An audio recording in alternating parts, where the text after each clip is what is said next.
Hello guys, तो कैसे हैं आप सभी। तो आज की कहानी शुरू करने से पहले अगर आप मेरे चैनल पर न्यू हैं तो प्लीज़ उसे सब्सक्राइब ज़रूर कीजिएगा। तो आज की कहानी शुरू करते हैं।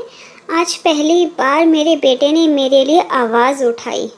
आज रीमा कुर्सी पर बैठी बैठी रोई जा रही थी और उसकी बहू महिमा उसे चुप करवा रही थी। कह रही थी, मम्मी जी चुप हो जाइए।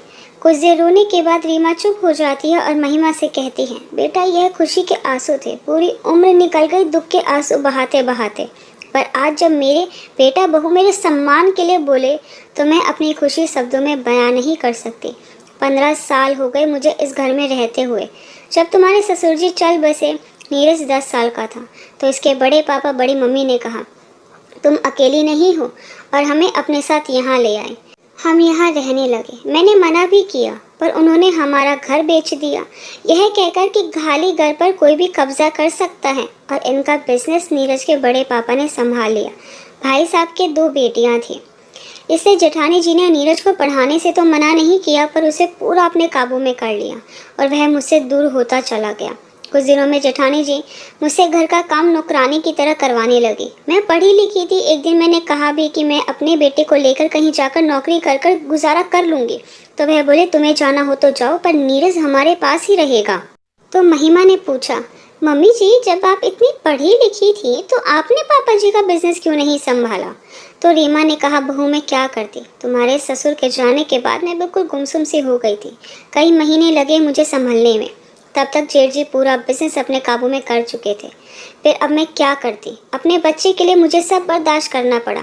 बस इतनी खुशी है कि मेरा बेटा पढ़ लिख कर अपने पैरों पर खड़ा हो गया। तुझे पता है जब तुम्हारी और नीरज की शादी की बातें चली, फोटो दिखाई जा रही थी, फिर रिश्ता पक्का करने गए, मुझसे किसी ने एक बार भी ना ही सलाह की ना मुझे कोई बात बताई। पर जब तुम बहू बनकर आई तो कलेजे में ठंडक पड़ी।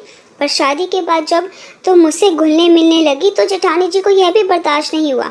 इसीलिए तो वह कितने दिनों से महिमा बेटा कर रही हैं, ताकि नीरज के साथ साथ तुम भी उनकी तरफ हो जाओ।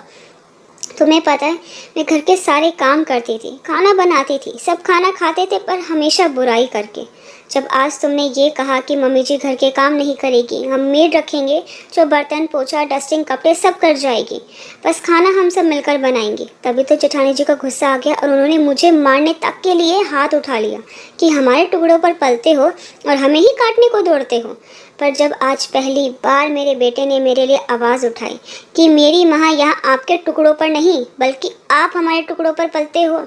अरे मेरे पापा तो इतना जोड़ कर गए थे कि मेरी माँ को या मुझे किसी चीज़ की कमी कभी नहीं होती, चाहे बैठकर खा लेते। सब कुछ तो आप लोगों ने हथिया लिया और हमें आंखें दिखाते हो। पहले मैं छोटा था, फिर आप लोगों से डरने लग गया, पर अब नहीं डरूंगा क्योंकि अब मुझे एक अच्छी नौकरी मिल गई है, रहने की जगह भी है। अब मैं अपनी माँ को यहाँ नहीं रहने दूंगा। जो कुछ मेरे पापा का था वह मैं आपसे नहीं मांग रहा हूँ। तो जेठानी जी बोली, यह सब मेरे बच्चे को महिमा तूने ही सिखाया है ना। तो महिमा ने भी कह दिया कि बड़ी माँ नीरज कोई दूध पीता बच्चा नहीं है। मैं तो अभी आई हूँ, जब मुझसे यह सब बर्दाश्त नहीं हो रहा है तो इन्हें कैसे अपनी माँ की बेइज्जती मंजूर होगी। इतने साल अपनी माँ को दुख में देख देख कर ये कितना छुप छुप कर रोए होंगे। मम्मी जी चलिए कुर्सी पर से उठिए, हमें अपने नए घर में चलना है। अब आपको ढेर सारी खुशियों को भी तो देखना है। दोनों माँ का हाथ पकड़कर घर से बाहर निकलकर नई दुनिया में कदम बढ़ाते हैं और खुशी खुशी रहने लगते हैं। आई होप गाइस कि आपको मेरी वीडियो पसंद आई। आपको मेरी वीडियो पसंद आई है तो प्लीज़ उसे लाइक ज़रूर कीजिएगा, शेयर कीजिएगा, मुझे कमेंट करके ज़रूर बताइएगा कि आपको मेरी वीडियो कैसी लगी।